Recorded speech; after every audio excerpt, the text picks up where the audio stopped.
por aquí es el doctor don Luis Fernando Prieto González. Don Luis es doctor en Derecho por la Universidad de La Laguna, es licenciado en Ciencias Políticas y Sociología, presidente del Tribunal Económico Administrativo Municipal de Santa Cruz de Tenerife.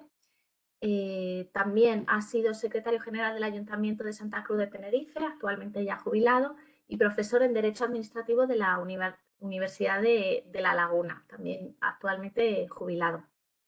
Entre otros cargos, ha sido director general del Servicio Jurídico del excelentísimo Ayuntamiento de Santa Cruz de Tenerife entre 2004 y 2008 y entre 2020 y 2022.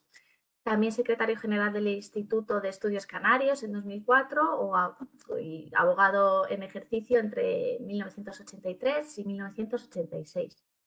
Ha también realizado diferentes publicaciones importantes y bueno, pues como ven, una trayectoria muy larga y llena de muchos cargos distintos. Sin más, don Luis, muy buenos días, todo suyo. Muy bien, muchas gracias, Ana, por la amable presentación y buenos días a todas y a todos los que están presencialmente y a los que nos están viendo y oyendo a través de las tecnologías estas de la información.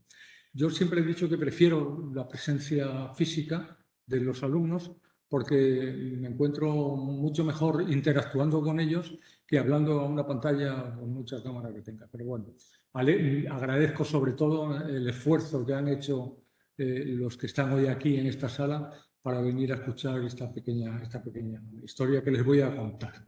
El título, si me van a permitir, me voy a quitar la chaqueta lo primero. El título de la intervención, como ha quedado dicho, es los límites de las potestades normativas. Pero yo les voy a contar primero cuáles son las características de nuestro sistema normativo, ¿no? Para situar un poco el tema sobre lo que vamos a hablar. A mí empezaron a preocuparme estos temas hace ya unos años y he publicado alguna cosa sobre los mismos cuando oí a una ministra del gobierno de Zapatero, el gobierno, si se puede decir, la ministra no voy a decir cuál es, que en un telediario dijo, voy a sacar una ley, y yo me quedé un poco perplejo. Digo, ¿cómo voy a sacar una ley? ¿De dónde va a sacar una ley esta señora? ¿Cómo se cree o de dónde se cree que se sacan las leyes o que salen las leyes? Y empecé a investigar un poco sobre las grietas que tiene nuestro sistema normativo y sobre las características. Vamos a ver, para iniciar brevemente el tema. Ustedes saben que el origen de las potestades normativas ha sido estudiado por los constitucionalistas y por los teóricos del derecho público y, en este sentido, tenemos en primer lugar como cúspide del ordenamiento jurídico la Constitución, que es una norma considerada norma suprema o norma superior del ordenamiento jurídico, tanto por su origen, porque se basa en un pacto del poder constituyente, en un pacto entre todo el cuerpo social que constituye o que organiza un poder constituyente para la redacción de esa norma. Por su contenido, es también una norma superior en cuanto organiza el entramado básico de las instituciones, de los derechos, etcétera, etcétera. Y en cuanto a su forma, se caracteriza por su rigidez formal y por el control de constitucionalidad de las normas que derivan de la misma. Sobre esta base de la Constitución como norma suprema, tenemos unas normas derivadas de la misma. Unas normas de rango legal que corresponden a las Cortes Generales en nuestro sistema constitucional, artículo 66 de la Constitución, y unas normas reglamentarias cuya titularidad corresponde al Gobierno. Recuerden el artículo 97, el Gobierno dirige la política interior y exterior, ejerce la potestad reglamentaria de acuerdo con la Constitución y con las leyes. Bien, obviamente hay distintas escalas de administración. Las comunidades autónomas también son administraciones. El 143 nos dice que también tienen potestad reglamentaria y respecto a las entidades locales, que simplemente la Constitución les garantiza su autonomía, pues también tienen potestad reglamentaria de acuerdo con el artículo 4 de la Ley de Bases de Régimen. ¿Cuáles son las características de este sistema normativo que tenemos? Pues bueno, ustedes las conocen, pero yo se las voy a recordar muy brevemente, ¿no? La primera de todas, que llama la atención ya, es la multicentralidad de la producción normativa. No hay un solo centro de producción de normas. No ocurre como en el siglo XIX con la Constitución de Cádiz, en que eran las Cortes las que dictaban las leyes y el gobierno tenía una potestad reglamentaria muy limitada, por cierto, muy limitada, a ejemplo de lo que ocurría con la Constitución francesa. Ahora hay cientos de fuentes de producción normativa. Y esto es un problema grave. Por un lado tenemos a las instituciones de la Unión Europea, tanto a la Comisión como sobre todo al Parlamento, que dictan normas que a veces son o van destinadas a los estados, pero a veces van directamente destinadas a los ciudadanos, como los reglamentos, desde el momento que se publican en el diario oficial de la Comunidad Europea. Fíjense que esto lo hemos discutido muchas veces. Lo he discutido yo con los profesores de Derecho Internacional. Dicen, no, las normas comunitarias son derecho internacional. Digo, y una leche. Las normas comunitarias son derecho interno. Son derecho interno. Nosotros formamos parte de una organización supranacional y las normas comunitarias son derecho interno. Tanto los reglamentos que tienen aplicación directa desde que entran en vigor, como las directivas que van destinadas a los estados a fin de armonizar la legislación posterior. Segundo, el Estado. El Estado es una fuente de producción normativa. Las Cortes Generales, artículos 66 y siguientes de la Constitución. Las leyes, dictan las leyes en todos los sentidos. Luego veremos qué límites tiene esta potestad normativa de las Cortes. El gobierno de la nación, el gobierno del Estado, tiene también potestad normativa en cuanto es titular de la potestad reglamentaria, como nos dice el artículo 97 de la Constitución.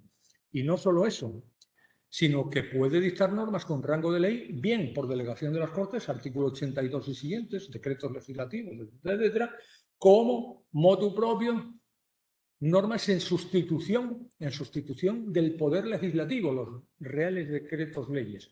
Por supuesto, en casos de extraordinaria y urgente necesidad, sobre lo cual hay mucho que decir. Pero bien, seguimos. Las comunidades autónomas. Ya no nos conformamos con un poder legislativo del Estado en las Cortes, sino que hay 17 parlamentos autonómicos que dictan normas con rango de ley y 17 gobiernos autonómicos que dictan normas reglamentarias, ejercen la potestad reglamentaria en las comunidades autónomas y dictan también normas con rango de ley, tanto legislación delegada, textos refundidos, articulación de leyes de bases, como, curiosamente, en todos los estatutos de autonomía de segunda generación, ahora nos encontramos con que los gobiernos de las comunidades autónomas pueden dictar también decretos leyes, es decir, normas con rango de ley, por supuesto, en casos de extraordinaria y urgente necesidad. Y por último, y no menos importante, y nos vamos a olvidar después de otro tipo de organizaciones ajenas a las administraciones públicas, las entidades locales. Las entidades locales también dictan normas. Dictan normas, por supuesto, no de rango legal, pero sí de rango reglamentario. Son cientos de miles los reglamentos de las entidades locales, que son normas. Fíjense que el artículo 9 de la Constitución, dice exactamente... El 9.1, perdón. Los ciudadanos y los poderes públicos están sujetos a la Constitución y al resto del ordenamiento jurídico. Es decir, los reglamentos de las entidades locales, las ordenanzas, también son parte del ordenamiento jurídico. Por lo tanto, primera característica, multicentralidad de la producción normativa. Segunda característica, pluridimensionalidad del sistema normativo. Mire, en derecho romano la situación era muy sencilla en cuanto a la producción normativa. Cuando un magistrado se proponía la redacción de una ley, tras consultar el parecer del Senado, pues la leía en público, era la promulgatio, después se exponía al público durante 3 jornadas de mercado consecutivas, y después, ya, una vez que se exponía en las 3 jornadas de mercado consecutivas, se sometía a votación y aprobaba el proyecto, los subjuntivos se convertían en imperativos y el texto, grabado en bronce, se guardaba en el aerarium, en el templo de Saturno, con lo que se garantizaba la certeza y la durabilidad de la norma. Certeza y durabilidad de la norma estaban grabadas en planchas de bronce y archivadas en el templo de Saturno. Esto de aquí se acabó. Se acabó la historia en nuestros ordenamientos jurídicos modernos. Nuestro sistema jurídico ahora no tiene nada que ver con esto. En primer lugar, las normas tienen un ámbito temporal determinado. Está en el título preliminar del Código Civil. Entran en vigor, salvo que en ellas se disponga otra cosa. Y de esto tenemos mucho que hablar. Si me dejaran estar hablando toda la mañana de esto, yo estaría hablando toda la mañana de esto. Y les aseguro, creo que les puedo asegurar que tampoco se iban a aburrir demasiado. Entran en vigor, tienen una fecha de caducidad. No tienen fecha de caducidad porque se promulgan y se publican y se entran en vigor con carácter indefinido. Pero hay modificaciones sustanciales prácticamente todos los días. En la semana pasada les decía yo a los alumnos de la facultad, en una conferencia que di allí, les decía, miren, yo voy a todos los sitios, es verdad, hoy no lo traje, voy a todos los sitios con el Código Civil, que es de 1888 y prácticamente está sin tocar. Tiene normas tan claras y tan sencillas como el 1088 del Código Civil, que dice: toda obligación consiste en dar, hacer o no hacer alguna cosa. Perfecto, una línea. Y no hay una norma más clara ni más contundente que esa. Digo, no les digo que compren la legislación administrativa, estaba hablando sobre la ley de contratos. Porque el día que van a Lemus a comprarla y compran la legislación administrativa, cuando llegan a la facultad con ella y dicen, me la compré, ya no sirve de nada. Ya se ha modificado 3 veces y vale 100 y pico euros. Olvídense. Bueno, ámbito espacial de las normas. El ámbito espacial de las normas en el Código Civil está muy claro. En los artículos 8 y siguientes del Código Civil, el ámbito espacial de las normas tiene unas reglas muy simples. Y, por ejemplo, les resumo brevemente. El derecho de las personas, familia y sucesiones se rige por la ley personal, determinada conforme a su nacionalidad, artículo 8 y artículo 9 del Código Civil. Los derechos y deberes relativos a la posesión, la propiedad y derechos reales se rige por la ley territorial, es decir, aquella ubicación donde están los bienes efectivamente, artículo 10 del Código Civil. Las formas y solemnidades relativas a los contratos, testamentos y demás actos jurídicos se rigen por el principio locus regis actum, es decir, el lugar rige el acto, por la norma del lugar en que se celebran. Y por último, las leyes penales, las de policía y la seguridad pública se obligan a todos los que se hallen en territorio nacional.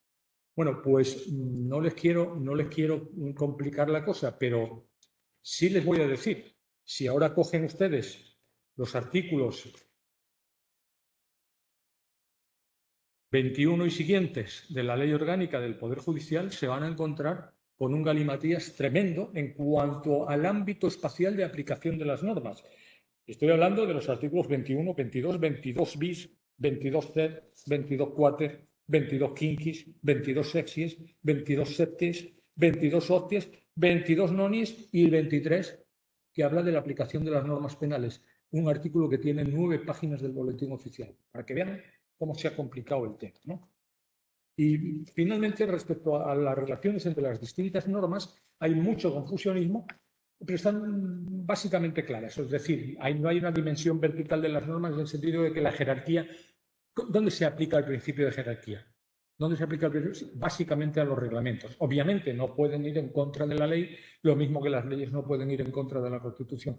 Pero el principio de la jerarquía queda reducido a los reglamentos. Las relaciones entre las distintas normas, las leyes sobre todo, son horizontales, son de horizontalidad, no son de verticalidad.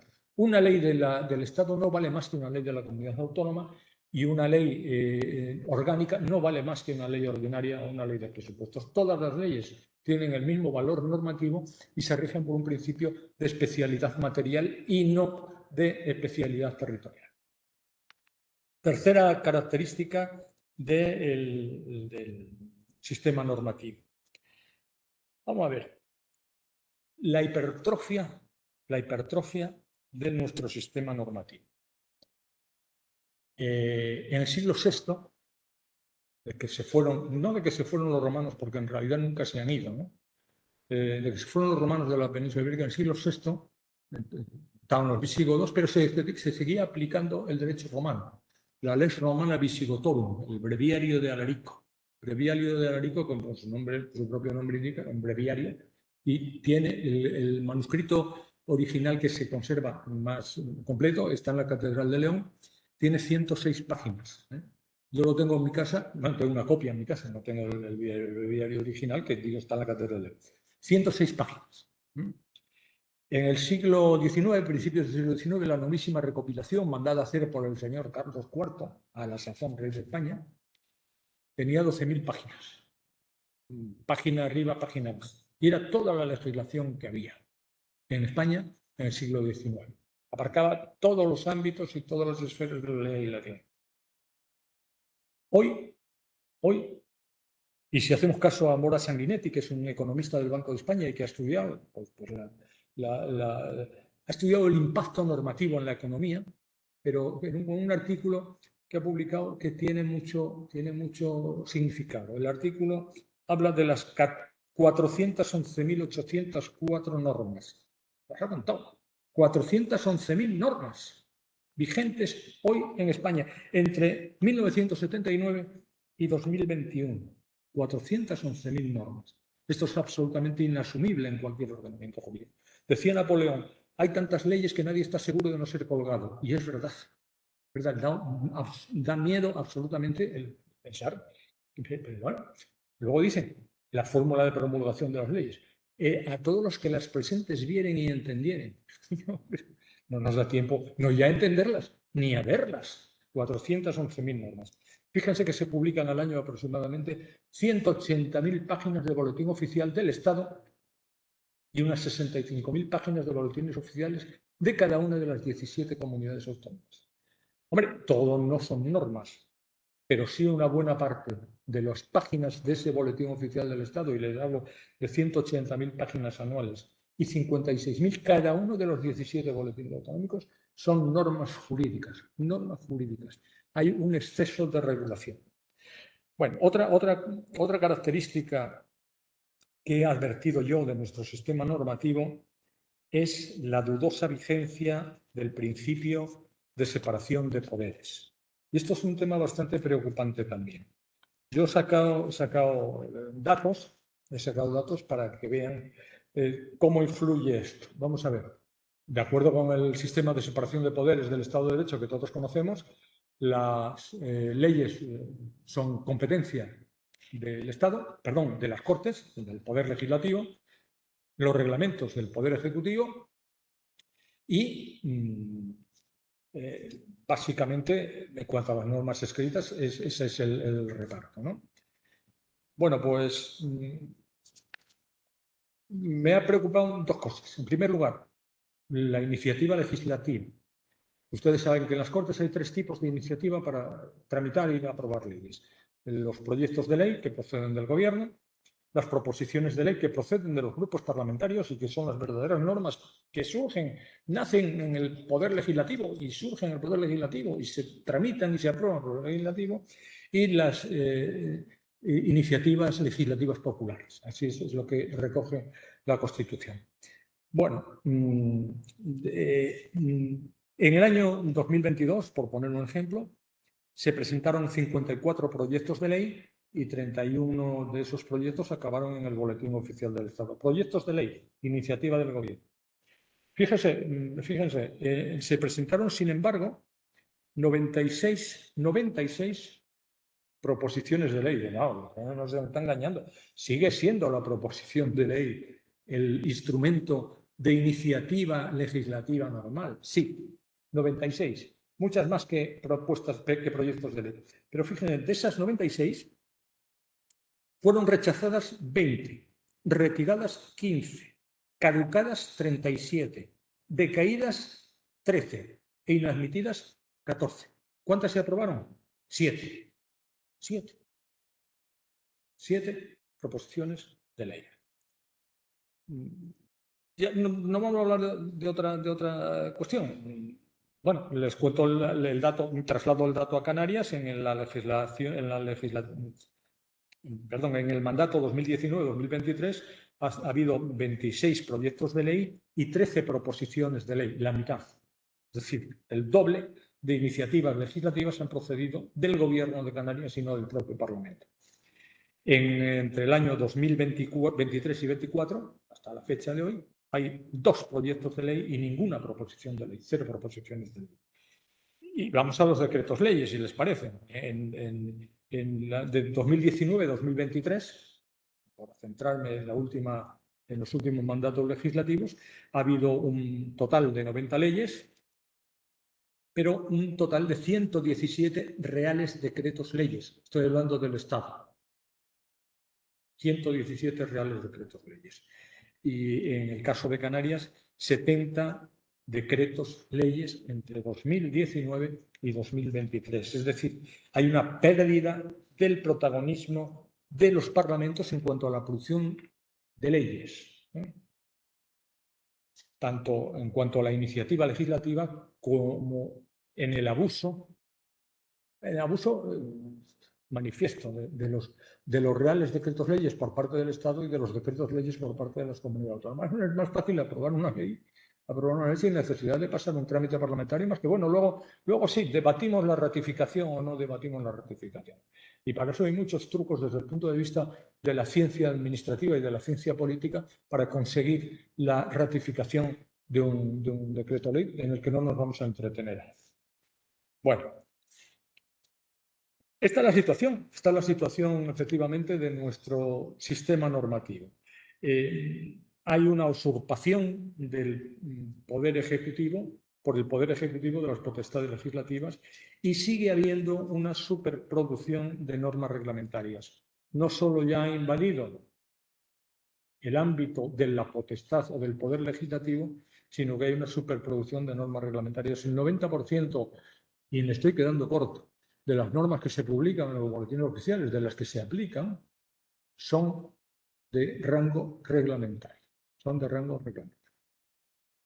Que tiene sus riesgos también, porque el reglamento, siendo una potestad normativa de la Administración, ya veremos qué límites tiene, por centrarnos en el título de la intervención de hoy, ¿no? Los límites de la potestad normativa.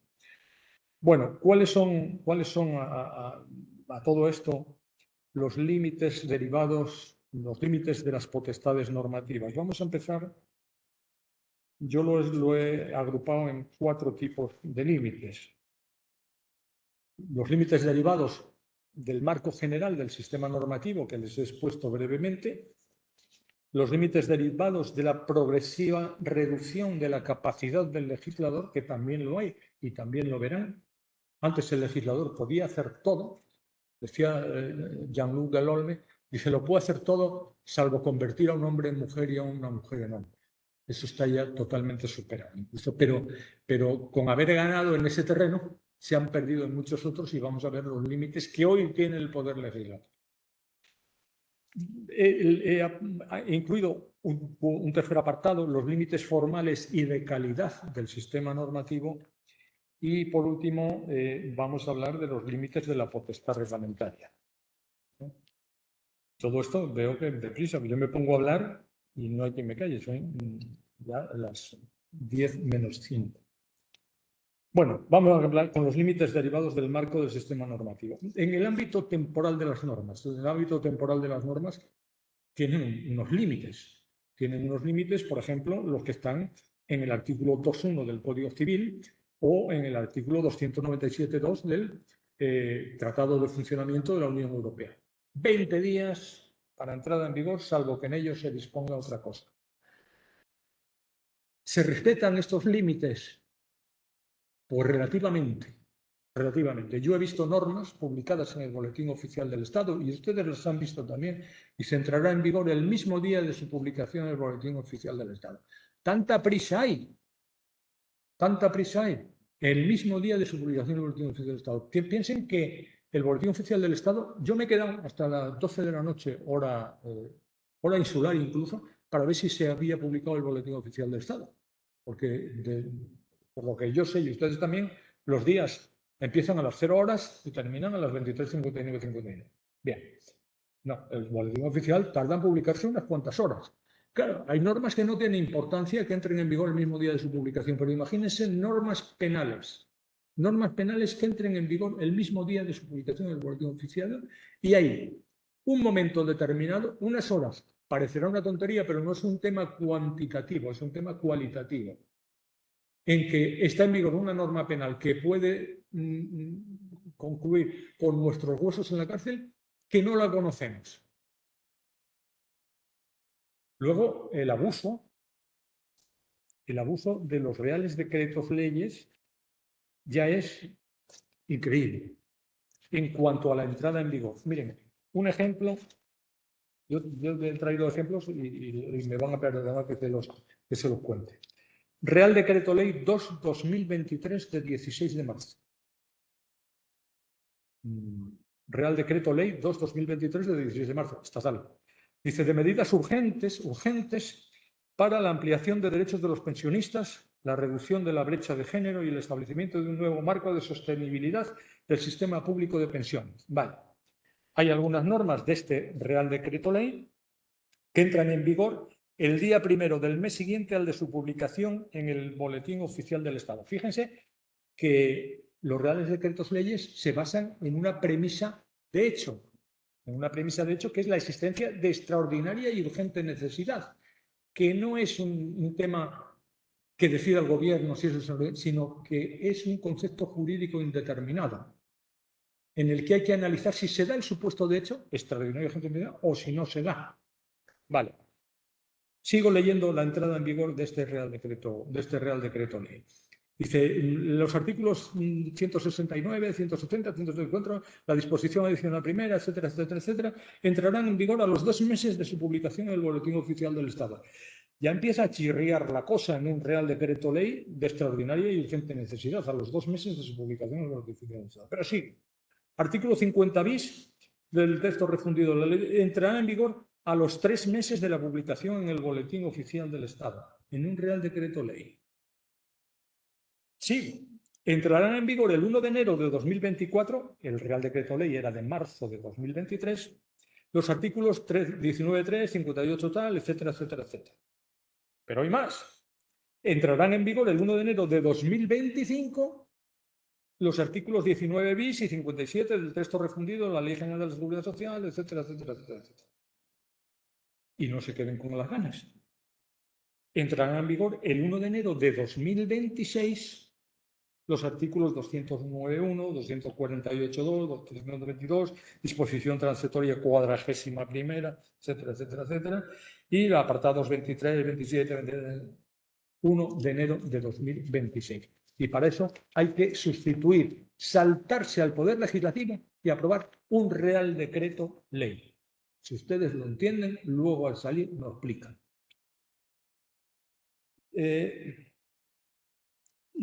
Sobre el complejo problema del ámbito espacial de las normas, que ya vimos la relativa simplicidad con que lo expone los artículos 8 y siguientes del título preliminar del Código Civil. El Código Civil es una maravilla en cuanto a la redacción de las normas. Luego veremos algún ejemplo.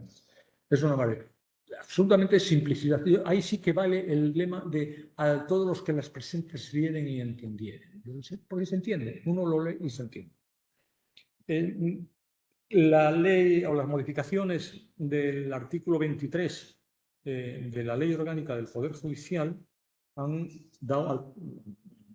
acabado con la simplicidad del 8 y siguientes del Código Civil. Fíjese que el artículo 23 y siguientes, el ámbito de aplicación de las normas en el Código Civil, se ha modificado por la Ley Orgánica del Poder Judicial en el año 1999, 2005, 2007, 2009, 2014, 2015 y 2021, hasta donde yo sé, para crear este galimatías que les he contado del artículo 23 y siguientes de la Ley Orgánica del Poder Judicial, que no hay quien lo entienda. Les invito a que lo lean. Y por último, la complejidad de las relaciones entre las distintas normas. Ya sabemos que hay distintos subsistemas normativos, un subsistema normativo estatal, un subsistema normativo autonómico. por simplificar el tema, ¿no? No vamos a entrar ya en el subsistema normativo de la Unión Europea. Estos dos subsistemas tienen un entramado de relaciones muy complejas. Las normas, las leyes estatales y las leyes autonómicas, no hay una jerarquía entre ellas, se rigen por el principio de especialidad material, competencia material del Estado, competencia material de las comunidades autónomas. El tema no está nada claro. El Tribunal Constitucional ha dedicado muchísimas sentencias a aclarar las capacidades legislativas entre el Estado y las comunidades autónomas. Dense cuenta que las competencias nunca son exclusivas. Las del 148 son, como decía y dice el profesor Parejo Alfonso, son sedicentemente estatales y las del sedicentemente autonómicas, y las del 149 sedicentemente estatales. ¿Qué prima hay en las relaciones entre un subsistema normativo y otro? El concepto de interés, el concepto de interés propio. Tiene un interés estatal y lo que tiene un interés autonómico. Y no siempre es fácil. Y hay normas en las que, o hay materias, en las que la competencia legislativa plena es del Estado o de las comunidades autónomas, pero hay otras en las que la comunidad autónoma o el Estado tienen competencia legislativa, pero no de desarrollo, otras de desarrollo, pero no de ejecución, etcétera, etcétera. Es un sistema absolutamente complejo. Y es complejo también la articulación entre las normas reglamentarias de las comunidades autónomas y las normas no reglamentarias, normas legales del Estado. Es decir, tampoco podemos advertir un sistema de jerarquía normativa clara ahí.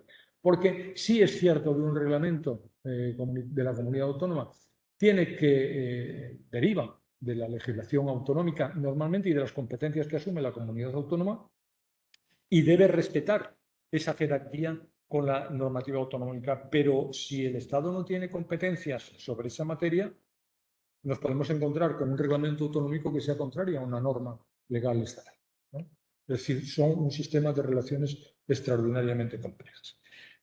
Todo esto un poco en cuanto a los límites derivados del marco general del sistema normativo. Los límites derivados de la progresiva reducción de la capacidad del legislador. Les decía antes que el legislador antes lo podía todo, como decía Jean Delorme, salvo convertir un hombre en mujer y una mujer en hombre. Ahora ahí se ha ganado, pero en otros sitios se ha perdido, y nos encontramos, en primer lugar, con los límites que impone la normativa comunitaria. Ya no puede legislar como quiera ni el legislador estatal ni el legislador autonómico. La normativa comunitaria impone sus límites a los legisladores nacionales. Para empezar, el artículo 2 del Tratado de Funcionamiento dice que cuando los tratados atribuyen a la Unión una competencia exclusiva en un ámbito determinado, solo la Unión podrá legislar y adoptar actos jurídicamente vinculantes. Solo la Unión podrá legislar y adoptar actos jurídicamente vinculantes. Es decir, el ámbito de las competencias europeas limita la capacidad del legislador. Y luego, los límites impuestos por las directivas comunitarias. El artículo 288 del Tratado de Funcionamiento de la Unión Europea establece la directiva comunitaria como una norma destinada a los Estados y que tiene un objetivo fundamental, que es la unificación de las legislaciones nacionales en materias que son competencias de la Unión Europea.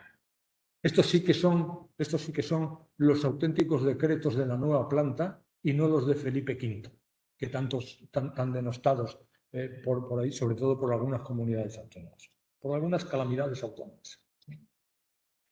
Por lo tanto, límites del legislador derivados de la normativa comunitaria, tanto por las competencias de la Unión Europea como por el papel uniformador de los ordenamientos jurídicos que tienen las directivas comunitarias. En relación con la propia Constitución. Bueno, en relación con la propia Constitución lo tienen ustedes muy claro. En relación con el contenido material de la propia Constitución, cualquier ley que sea contraria a la Constitución es una ley inconstitucional y, por lo tanto, después de un control por el Tribunal Constitucional, debería ser declarada nula y expulsada del ordenamiento jurídico. Digo, y pongo el debería porque yo ya no sé lo que va a pasar o lo que está pasando, ¿no? En relación con el contenido esencial de los derechos y las instituciones. Es que, además, aunque el Poder Legislativo tenga capacidad para legislar sobre algo, sobre una materia concreta, para desarrollar un derecho fundamental recogido en la Constitución, no solo tiene el límite de la propia Constitución, sino que tiene el límite del contenido esencial de los derechos fundamentales. Dice el artículo 53, para eso me he traído la Constitución, porque antes me lo sabía de memoria, pero me estoy haciendo mayor. El artículo 53 nos dice que es la defensa o de las garantías de las libertades y derechos fundamentales. Dice, los derechos y libertades reconocidos en el capítulo 2 del presente título vinculan a todos los poderes públicos. Solo por ley, que en su caso deberá respetar su contenido esencial, podrá regularse el ejercicio de tales derechos y libertades que se tutelarán de acuerdo con lo previsto en el artículo 161.1a. Y que en todo caso deberá respetar su contenido esencial. ¿Y cuál es el contenido esencial de un derecho fundamental o de una institución como la autonomía local? Vamos a lo mismo. El contenido esencial es aquel que la hace recognoscible como tal, o que hace a un derecho recognoscible como tal por el conjunto de los ciudadanos. Es decir, de tal manera que si falta parte de ese contenido, ya no podríamos configurar ese derecho como perteneciente a esa categoría, sino como perteneciente a cualquier otra. Yo ponía y pongo un ejemplo a los alumnos de la facultad para explicarle el tema. Digo, miren, la propiedad es el derecho de poseer y disponer de la cosa, sin más limitaciones que las establecidas en las leyes. El derecho de propiedad tiene un contenido fundamental, que es el derecho a poseer, a disfrutar de la posesión, y el derecho a disponer, es decir, claro, de poseer y vender. Si falta una de esas dos partes de ese contenido esencial, ya no podemos hablar de propiedad, ya tenemos que hablar de otra cosa. Tenemos que hablar de usufructo o tenemos que hablar de nuda propiedad, pero ya no será nunca el derecho de propiedad. Pues el contenido esencial. El contenido esencial es un límite que impone el artículo 53 de la Constitución a el desarrollo por ley orgánica, incluso, de los derechos fundamentales. Y no solo eso, sino que el Tribunal Constitucional lo ha extendido también a otras instituciones, como por ejemplo, les acabo de citar, la autonomía local, ¿no? La autonomía local, el Estado y las comunidades autónomas tienen un reparto de competencias establecido en dos listas, 148 y 149, pero en la autonomía local no le han reservado ningún tipo de materias en la Constitución. Dice, sí, pero ojo, porque tanto, dice el Tribunal Constitucional, desde una sentencia muy antigua ya, bueno, muy antigua, del año 1981, más antiguo suyo, de una sentencia del año 1981, dice, sí, ojo, pero la legislación estatal y la legislación autonómica tienen que respetar el contenido esencial de la autonomía local, de tal forma que si la desconocen, es decir, no le atribuyen la capacidad que demanda la gestión de sus propios intereses, están desconociendo un principio básico recogido en los artículos 137 y 141 de la Constitución. Y por lo tanto sería una ley inconstitucional. Tanto es así que a finales del siglo pasado se introdujo una nueva cuestión de inconstitucionalidad en la ley orgánica del Tribunal Constitucional, que son aquellas normas que van en contra de la autonomía local. Tiene un proceso, unas normas procesales y unos requisitos procesales muy complicados, pero existen. Es decir, se puede atacar por parte de las entidades locales una norma que desconozca el contenido de su autonomía de acuerdo con su contenido esencial y con lo que establecen los artículos 137 y 141. Por lo tanto, en relación con la propia Constitución, con el contenido material, con el contenido esencial y también en relación con la forma y el procedimiento. Con la forma y el procedimiento. La Constitución establece unos límites a determinado tipo de normas y cómo tienen que ser. La ley de presupuestos tiene una regulación específica en la Constitución. Las leyes orgánicas tienen un elenco de materias recogidas o reconocidas en el artículo 81 de la Constitución y establece un procedimiento agravado en el sentido de que tiene que haber al final una votación sobre el conjunto de la norma y tiene que lograrse una mayoría absoluta para tramitar una norma de ese tipo. Que ya digo, no es superior a ninguna otra norma, sino que se rige por el principio de especialidad. Ya, bueno, ya no digamos lo de los reales decretos leyes, ya eso ya he dicho todo, casi todo no, podría decir muchas más cosas, pero me las voy a callar. No pueden regular determinadas materias. En el caso de la legislación delegada, textos refundidos o articulación de leyes de bases, pues también nos encontramos con unos límites materiales y formales en cuanto a la tramitación de las mismas.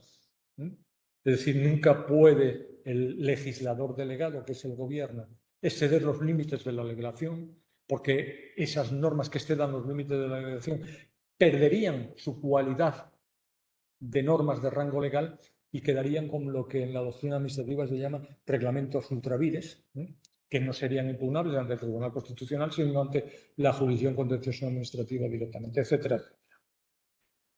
Y otro límite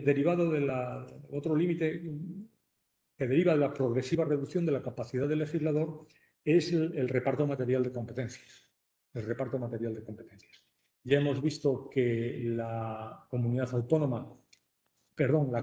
europea establece claramente que solo ella podrá legislar sobre las materias que son de su competencia, pero es que en la Constitución también nos dice que las competencias materiales se reparten entre el Estado y las comunidades autónomas. El legislador estatal no puede intervenir ni puede legislar sobre materias que son competencia de las comunidades autónomas y los legisladores de las comunidades autónomas no pueden legislar sobre materias que son competencia del Estado, o en este caso, si vamos más arriba, ni de la Unión Europea. Y reitero los límites que impone la garantía de la autonomía local. Bueno, otro grupo de límites de la potestad normativa son los límites formales y la calidad del sistema normativo. Aquí habría mucho que hablar. Aquí habría mucho que hablar porque la fórmula de promulgación de las leyes que hayamos recabado aquí, a todos que las presenten vieren y entendieren. Hay un gran confusionismo en cuanto a la producción normativa. Fíjense la diferencia entre el Código Civil, una norma estable que se aprobó en 1888, pero viene de más antiguo, viene del Código Civil napoleónico y viene del derecho romano prácticamente. Pero es una cuestión recurrente la mala calidad de las normas. Si se dan cuenta, por ejemplo, el problema de las leyes ómnibus, son aquellas leyes que modifican un montón de leyes, modifican un montón de normas. Cuando el Tribunal Constitucional se plantó y dijo que las leyes de presupuestos solo podían regular materia presupuestaria, que eran leyes especiales, no más valiosas que otras, pero eran leyes especiales, tenían su propia regulación en la Constitución y en la Ley General Presupuestaria, pues estas leyes de presupuestos que regulaban materias que no tenían nada que ver con los presupuestos, pero que aprovechando que el Pisuerga pasaba por Valladolid, pues modificaban un montón de normas. Bueno, no se puede. ¿Qué hicieron? ¿Qué se hizo en aquel momento?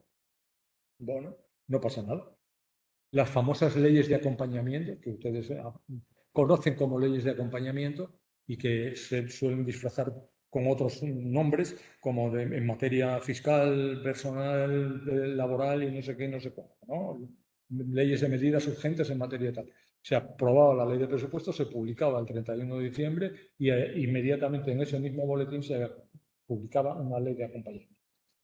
La primera ley de acompañamiento fue en el año 1993 y contenía 43 artículos, 19 disposiciones adicionales, 4 transitorias, 1 derogatoria y 2 finales, modificándose con ella 13 leyes, 2 decretos legislativos y un decreto ley.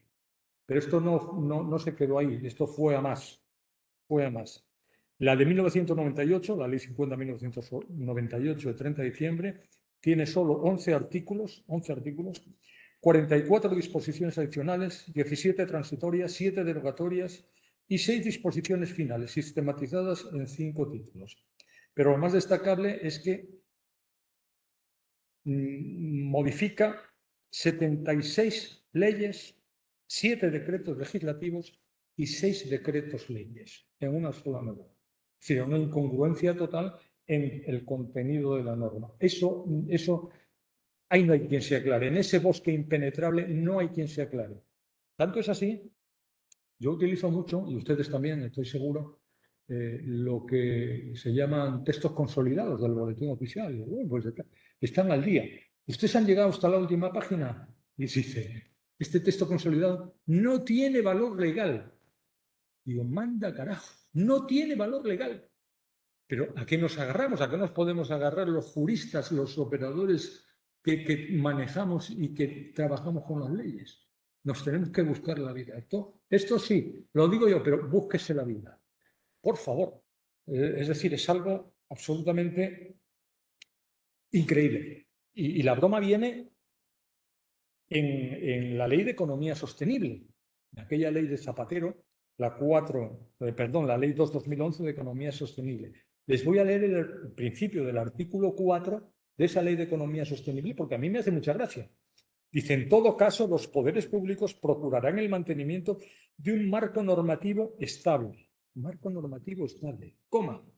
transparente y lo más simplificado posible, fácilmente accesible a todos los ciudadanos. Digo, ¿usted me está tomando el pelo? Usted me está tomando el pelo. Es algo alucinante. No solo eso, sino que a veces se legisla pues con falta hasta de honestidad, y les digo la verdad. Yo no me explico, les voy a contar una importante, porque no tiene explicación. Es decir, no piensen además que dice, parece que habla mucho del Zapatero y para darle leña. No, ahora vamos a hablar de Rajoy, que le voy a dar un poquitín de leña también, un poquitín. Ley 27/2013 de 27 de diciembre de racionalización y sostenibilidad de la administración local, que todos ustedes la conocen por lo menos de oídas, ¿no?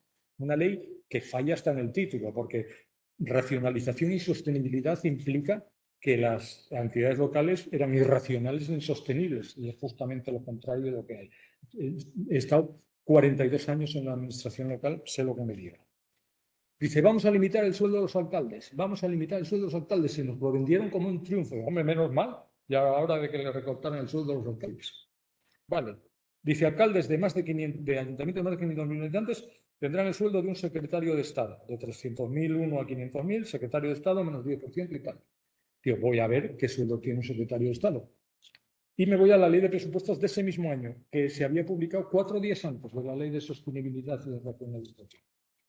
Me voy a ver lo que cobra un secretario de Estado y digo, incluidas las extras, el complemento de destino específico, patatín, patatán, 68.366 euros al año.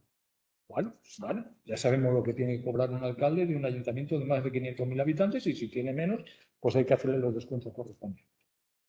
Diciembre de 2013. Enero de 2014. Real Decreto Ley 1/2014 de 24 de enero. Es decir, han pasado 25 días desde que han entrado en vigor la ley de presupuestos y la ley de racionalidad y sostenibilidad, que nos vendió la moto de que a los alcaldes les iban a recortar el sueldo. Dice, Real Decreto Ley 1/2014 de 24 de enero, se publica el 25, de reforma en materia de infraestructuras y transporte ferroviario. Dice, y otras medidas económicas. Ahí está la clave. Voy al artículo 11 de esta ley, de este Real Decreto Ley. Dice, se añade una nueva disposición adicional 90ª a la Ley de Presupuestos del Estado. Disposición adicional 90ª, es decir, disposición adicional 90. Hay que ir a eso. Dice 90ª, régimen retributivo de los miembros de las corporaciones locales, de conformidad con el previsto en el artículo 75 bis de la Ley 785, que se acaba de modificar hace justamente 25 días. Dice, Los sueldos de los alcaldes serán, para municipios de más de 500.000 habitantes, 100.000 euros. De golpe y porrazo, en un Real Decreto Ley, modifican la disposición 90ª de la Ley de Presupuestos Generales del Estado y les suben el sueldo casi un 50%. De 63 pasan a 100.000. Pues muy bien, muy bien. Es decir, yo sigo sin explicármelo. Es decir, esto se puede, claro que se puede permitir, porque lo estamos viendo todos los días, pero es absolutamente alucinante. Mala calidad de la normativa. Pues miren, Ley 8/2018 de 28 de junio de actualización de los derechos históricos de Aragón. Otra que tal baile. Derogación de los decretos leyes de abolición foral en la disposición transitoria final primera. Dice, se derogan a partir de este momento los decretos de la nueva planta de 29 de junio de 1707 que dictados por el derecho de conquista, los disparates que se pueden poner en una ley, supuso la abolición de los fueros y libertades de que gozaba Aragón antes de Felipe V. Todos los palos para Felipe V. Que el hombre, lo que quería era importar cierta modernidad que había en el país francés e implantarla en el derecho castellano y aragonés, etcétera. Pero no vamos a dejar eso. Dice, entrada en vigor. Y aquí es donde yo quería pillar. Dice, entrada en vigor. La presente ley, que se publicó el 29 de agosto del 2018 en el Boletín Oficial del Estado, pero el 10 de julio de 2018 en el Boletín Oficial de Aragón, fíjense, Boletín Oficial de Aragón, 10 de julio de 2018. Dice, entrada en vigor. La presente ley entrará en vigor el 29 de junio de 2018. Es decir, entrará en vigor con 15 días antes de su publicación en el Boletín Oficial. Fecha en la que se cumplen 311 años, porque claro, la efemérides había que celebrarla. Desde la aprobación del primer decreto de la nueva planta que abolió por derecho de conquista el derecho público y las instituciones prioritarias del Reino de Aragón. Y luego dicen, además, se permiten el lujo de decir que los derechos históricos del pueblo aragonés, que para mí son muy respetables, absolutamente muy respetables, son anteriores a la Constitución española y al Estatuto de Autonomía y a la legislación de la Unión Europea. Con lo cual, al no emanar de ellos, han de ser respetados por las reformas que se afecten a estas normas.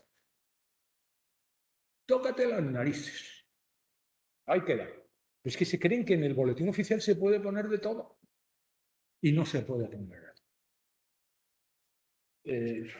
Mala calidad de las normas. Ley 8/2018 de 5 de noviembre, porque se modifica la Ley 19.1994 de 6 de julio de modificación del régimen económico y fiscal de Canarias. Artículo 4. Se modifica el apartado 1 de la disposición adicional 14ª de la Ley del Impuesto sobre Sociedades, que queda redactado de la siguiente forma. Les leo literalmente. Comillas. 1. Los contribuyentes, entre paréntesis, igual. A. La cantidad a ingresar, entre paréntesis, igual. Quedará excluido, entre paréntesis, igual. En caso de, entre paréntesis, igual. Así es como queda redactado el artículo, la disposición adicional 14ª de la Ley 27 de 2014. Esto tiene algún pase, pero coño, si hay cortar y pegar ahora, termíname la redacción del artículo o de la modificación del artículo. Entre paréntesis, igual. Por favor. Bueno, voy a ir terminando. Dice mi mujer que como me estoy haciendo mayor me estoy volviendo ácido y tiene toda la razón. La última no me resisto a contársela. El Código Civil, que yo tanto pondero, por su claridad normativa, ha sido modificado hace poco, hace menos de un año, una serie de modificaciones. Fíjense, yo me encuentro con el capítulo 5 que habla de las disposiciones comunes a las herencias por testamento o sin él. Hay una sección que se dedica a las precauciones que deben adoptarse cuando la viuda queda encinta. Si leen ustedes el 959 del Código Civil, fíjense si el artículo está claro, dice: cuando la viuda crea haber quedado encinta, deberá ponerlo en conocimiento de los que tengan a la herencia un derecho de tal naturaleza que deba desaparecer o disminuir por el nacimiento del póstumo. Es una norma absolutamente lógica, razonable y sensata. Pero las lumbreras estas que tenemos en el Congreso de los Diputados dicen: coño, ¿y si la gente ahora, que ya no lee, nada más que hace que ver la televisión, no entiende bien esa norma? Vamos a aclarársela, vamos a aclarársela. Pues igual no saben lo que significa la palabra viuda. Y todo el mundo piensa que viuda pues es la mujer que ha fallecido, su cónyuge, ya no voy a decir el marido, su cónyuge, y no se ha vuelto a casar, ¿no? Eso es lo que uno entiende normalmente por viuda, con perspectiva de género. La mujer que ha perdido a su cónyuge y no se ha vuelto a casar. Bien, pero vamos a aclarar. Y introducen un artículo 958 bis anterior para aclarar. Dice: todas las referencias realizadas a la viuda en esta sección se entenderán hechas a la viuda o al cónyuge supérstite gestante. Ahí ya me perdí. Ahí ya me perdí. Pero esta gente, pero ¿quién se han creído que son? Por favor, vamos a dotar a las normas de una cierta calidad, de una cierta sensatez. No me explique usted esa majadería. Hágame el favor, no insulte a mi inteligencia. Esto debería estar prohibido.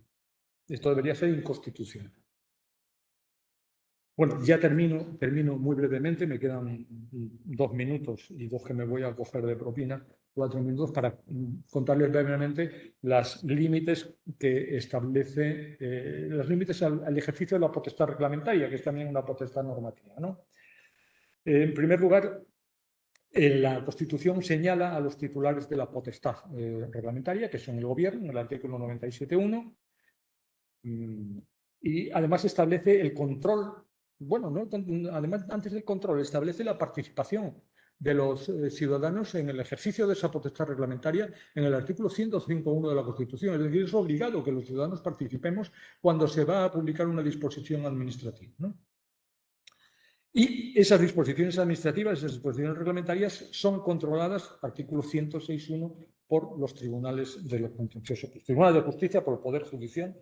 Por el Poder Judicial. Ahora no le llaman Poder Judicial, ahora le llaman Servicio Público de la Justicia. Han visto ustedes el Real Decreto 4/2023. Es el Servicio Público de la Justicia. ¿Qué es servicio público? Servicio público es la recogida de basuras. La justicia es un poder del Estado. El Poder Judicial pone servicio público, servicio público. Vuelvo a lo mío. La potestad reglamentaria. El alcance de la habilitación legal. El Gobierno no puede dictar normas así como así. Cuando se promulga la Constitución francesa de 1796, prohibió que el Gobierno dictara normas de ningún tipo, solo para decir que esta ley es aplicable, nada más. Nosotros lo intentamos después de la Constitución española de 1812, pero un decreto de 1814 es que si no se pueden dictar normas reglamentarias, el Gobierno tiene las manos atadas, es decir, el Gobierno tiene que actuar de una forma inmediata, mientras que la legislación tiene que hacerse de una forma sosegada. De una forma sosegada no significa meter las chorradas que han metido en el Código Civil. Es decir, con una visión distinta, ¿no? Y con una visión necesariamente amplia. Bueno, pues tenemos claro que, primero, las disposiciones de rango reglamentario no pueden ir en contra de lo establecido en una ley, y tienen también unos límites materiales. No pueden regular materias reservadas a la ley, obviamente, reservadas en la Constitución a la ley, como por ejemplo el ejercicio de los derechos fundamentales, etcétera, etcétera. Y en cuanto al contenido material, no pueden limitar derechos ni agravar obligaciones, como es lógico. Los derechos y libertades fundamentales recogidos en la Constitución constituyen un núcleo infranqueable para el poder público. El poder público no puede inmiscuirse en ellos por una disposición reglamentaria. Tiene que haber los límites al ejercicio de los derechos fundamentales, tiene que venir siempre recogidos en una norma con rango de ley, orgánica o no orgánica, dependiendo de qué tipo de derecho se trate, y que, como vimos en el artículo 53, respete el contenido esencial del derecho. el problema se planteaba en los reglamentos independientes. Y bueno, los reglamentos secundum legem no tienen mayor problema, derivan directamente de la ley, tienen unos límites formales y materiales impuestos en la propia ley y hasta aquí todos contentos. Pero, ¿y los reglamentos independientes? Es decir, la Administración puede dictar reglamentos independientes. Ya no me voy a referir a esos reglamentos que llaman contra legem porque yo no creo en ellos, y si no creo en ellos no lo voy a explicar. Vamos a, y con esto termino, los reglamentos independientes. Es decir, ¿qué reglamentos independientes puede dictar la propia Administración? Bueno, pues después de una larga evolución doctrinal y jurisprudencial, y ahora sí prometo acabar, los llamados reglamentos independientes, hay varias sentencias del Tribunal Constitucional, una sentencia del año 1982, la sentencia 58 o la 83-1984, que dice que son válidos en materias de autoorganización. Obviamente, la Administración tiene que cumplir unos fines que le impone la Constitución, servir con objetividad a los intereses generales, y unos fines que le impone el ordenamiento jurídico, y para eso puede organizarse como quiera, con con un margen de libertad muy amplio. Es decir, caben los reglamentos independientes en materia de autoorganización y caben también, en cuanto a reglamentos independientes, en el ámbito de las relaciones de especial sujeción.